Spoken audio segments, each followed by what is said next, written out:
धन्यवाद speaker sir, आपने मुझे बोलने का मौका दिया। मैं इस सदन के माध्यम से हरियाणा के खिलाड़ियों की आवाज़ उठाना चाहती हूं सर। मैं राज्यपाल महोदय का अभिभाषण फ़ोन पर सुन रही थी, मैं लेट हो गई थी, मेरी फ़्लाइट थी उस दिन। मुझे लगा कि शायद मैंने कुछ मिस कर दिया हो। फिर मैंने विधानसभा में छपी पुस्तक को बड़े ध्यान से पढ़ा, एक बार पढ़ा, दो बार पढ़ा, मैंने फिर थर्ड टाइम भी कोशिश की कि शायद मैं कुछ मिस कर रही हूँ। उसके बाद मैंने अपने सहयोगियों से भी पढ़वाया। बड़े अफसोस की बात है सर, पूरे अभिभाषण में खेल का कहीं भी उल्लेख नहीं था। जिस हरियाणा को आज पूरा देश जानता है तो सबसे पहले हरियाणा के खिलाड़ियों के नाम से जानता है, और उसी हरियाणा में खेलों का जिक्र तक न होना यह दर्शाता है कि सरकार के लिए स्पोर्ट्स कितना महत्व रखता है। हरियाणा का ओलंपिक में योगदान हमेशा से रहा है, कोई नई बात नहीं है सर। जब भी हमारे हरियाणा के खिलाड़ी जाते हैं ओलंपिक्स में, पूरा देश उनको इंतजार में रहता है कि अगर मेडल की शुरुआत होगी तो वो हरियाणा प्रदेश के खिलाड़ी स्टार्ट करेंगे। 2008 में बीजिंग ओलंपिक्स में 3 मेडल आए थे सर, उसमें 2 मेडल हरियाणा के थे। लंदन ओलंपिक्स में जो मेडल आए थे उसमें हरियाणा के खिलाड़ियों का बहुत बड़ा योगदान था। 16 के रियो ओलंपिक्स में जब 2 मेडल आए थे, पूरा देश, पूरी रात गुजर रही थी, लोग हर दिन वेट कर रहे थे कब मेडल आएगा। तब हमारी बहन साक्षी मलिक ने वो हरियाणा प्रदेश का जो गौरव है, उन्होंने वो मेडल दिलवा के पूरे देशवासियों का गौरव से सर ऊंचा कर दिया था। टोक्यो ओलंपिक्स में जो मेडल आए थे उसमें हमारे हरियाणा प्रदेश के खिलाड़ियों का बहुत बड़ा योगदान था। ऐसे ही पेरिस ओलंपिक्स में था सर। इन सभी में हमारे खिलाड़ियों ने जो भारत का झंडा फहराने का काम किया था, उन सब से उस झंडे को फहराने में हरियाणा प्रदेश के खिलाड़ियों का योगदान था सर। 2008 से 2024 तक भारत के कुल ओलंपिक में 24 मेडल आए हैं, आधे से ज़्यादा हरियाणा के खिलाड़ियों का उसमें योगदान था। उसके ऊपर तो मेरे को लगता है कि सभी हमारे जितने भी विधायक मंत्रीगण सबको तालियां बजानी चाहिए खिलाड़ियों के पक्ष में। जब भी सर कॉमनवेल्थ गेम्स और एशियन गेम्स या ओलंपिक गेम्स का आयोजन होता है, पूरा देश हरियाणा की तरफ देखता है, और हमारे खिलाड़ी भी कभी देश को निराश नहीं करते हैं, परंतु हमारी सरकार जरूर उन्हें निराश करती है। अफसोस की बात है, जब मेडल आता है तो सरकार श्रेय लेने पहुंच जाती है, और जब समस्या आती है तो सरकार दिखाई नहीं देती। माननीय अध्यक्ष जी, सरकार द्वारा सदन में रखे गए अधिकारी सूत्रों का मैं आपको कुछ बताना चाहती हूँ। कुछ आंकड़े सरकार ने हमें पेश किए थे अभी इस सदन के माध्यम से। हरियाणा में खेल विभाग के अधीन 245 स्टेडियम है सर। स्टेडियम ईंट पत्थर से खड़े करके सुविधाएं नहीं देंगे तो उसका क्या काम। खाली इमारतों को स्टेडियम का नाम देना, सरकार को बंद कर देना चाहिए। महोदय, ईंट और सीमेंट से ढांचा बनता है, खिलाड़ी नहीं बनते। कोचों के जो कुल पूरे हरियाणा प्रदेश में जो पद थे 1584 पद थे सर, और मुझे बताते हुए बहुत अफसोस हो रहा है कि 1001 जो पोस्ट है वो खाली है आज भी हरियाणा प्रदेश में कोचों की। अध्यक्ष जी, जिस प्रदेश से पूरे देश को सबसे ज्यादा मेडल की उम्मीद होती है, वहां इतने कोचों के पद खाली पड़े हैं। यह खेल व्यवस्था की सच्चाई है, यह हालात हैं हमारे स्पोर्ट्स इंफ्रास्ट्रक्चर की। और अगर बातें सुने खेल मंत्री जी की तो ऐसे लगता है कि जैसे उन्होंने सब सुविधाएं दे दी है, ओलंपिक्स में जाना है और पेड़ से मेडल तोड़ के लेके आना है। सर, कैश अवार्ड की अगर मैं आपको बताऊं, हमें ये भी खेल मंत्री जी से ही प्राप्त हुआ है। 2019 से 2025 तक कैश अवार्ड के लिए कुल आवेदन जो आए थे 11,489,000 आवेदन प्राप्त हुए थे सर। उसमें से 6,987 स्वीकृत हुए, 1361 पेंडिंग बताए गए महोदय। जब हमने इनको कुल टोटल जोड़ा उसके बाद में 8,348 महोदय, सरकार से पूछना चाहती हूँ कि जो आवेदन 3,141 आवेदनों को रद्द करने का कारण क्या था। मैं बताती हूँ सरकार, मैं रेसलिंग का बता सकती हूँ आपको।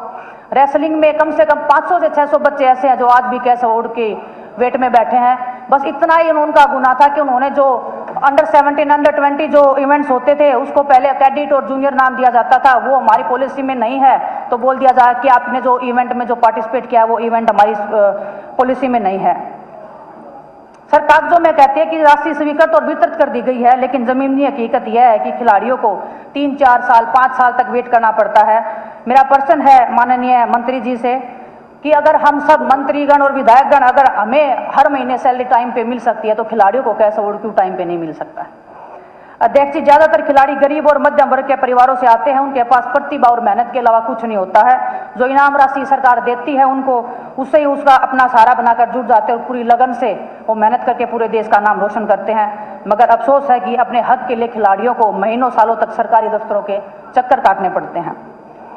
हरियाणा में हर 10 किलोमीटर पर निजी अकादमी खुली हुई है सर। हरियाणा में जो खेल नर्सरियां इतने सालों से चल रही थी, ये बताते हुए मुझे बहुत दुख और अफसोस हो रहा है। उन बच्चों को ना तो समय पर डाइट मनी मिलती है, ना ही उन्हें पर्याप्त कोच उपलब्ध करवाए जाते हैं। जिन नन्हे खिलाड़ियों के कंधों पर भविष्य का हरियाणा और भारत टिका है, उन्हें मूलभूत सुविधाएं तक समय पर नहीं मिल पा रही हैं। और अब खेल मंत्री जी द्वारा एक और फरमान जारी किया गया है कि जिन निजी अकादमियों में वो खेल नर्सरियां दी जाती थी, वो अभी आगे से वो बंद कर देंगे। सर आप रिकॉर्ड उठाकर देख लीजिए, हरियाणा के खिलाड़ी जितने भी ओलंपिक में मेडल लेके आए हैं, बड़े बड़े इवेंट्स में मेडल लेके आए हैं, कोई भी खिलाड़ी सरकारी स्टेडियम में जाके ट्रेनिंग नहीं करता है। वो निजी कोचों की मेहरबानी से, उनके परिवार की मेहनत के बदौलत वो उस स्तर पर पहुंचे हैं।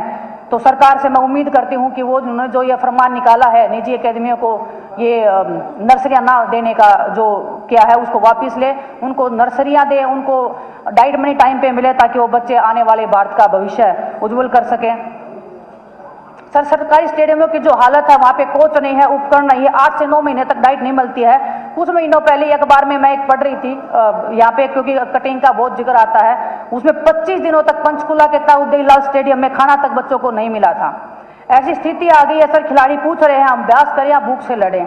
ओलंपिक में लड़ने का ख्वाब रखने वाले को भूख से लड़ना पड़ रहा है, ये बड़ी शर्म की बात है हम सबके लिए।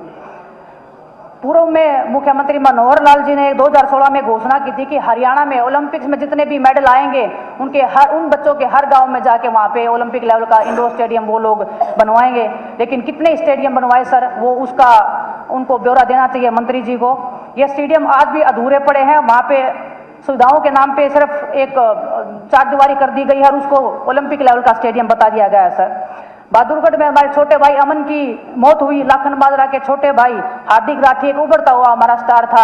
आने वाले टाइम में शायद हम उसको ओलंपिक्स में देखते, लेकिन प्रैक्टिस के दौरान जर्जर हालत में जो पोल थे उसके नीचे आके उनकी मौत हो गई। शिकायतें पहले की गई थी सर, लेकिन कोई कार्रवाई नहीं हुई।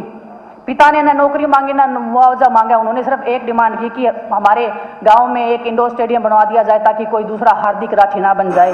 लेकिन भगवान दास जी सरकार, सर थोड़ा दो मिनट तो दे दो सर, सपोर्ट्स के ऊपर किसी ने नहीं बोला जी। सरकार ने अपने आप को एक बात कहते हुए क्लीन चिट दे दी कि ये मामला पंचायत के अधीन है। सर मैं पूछना चाहती हूँ कि पंचायत किसके अधीन है?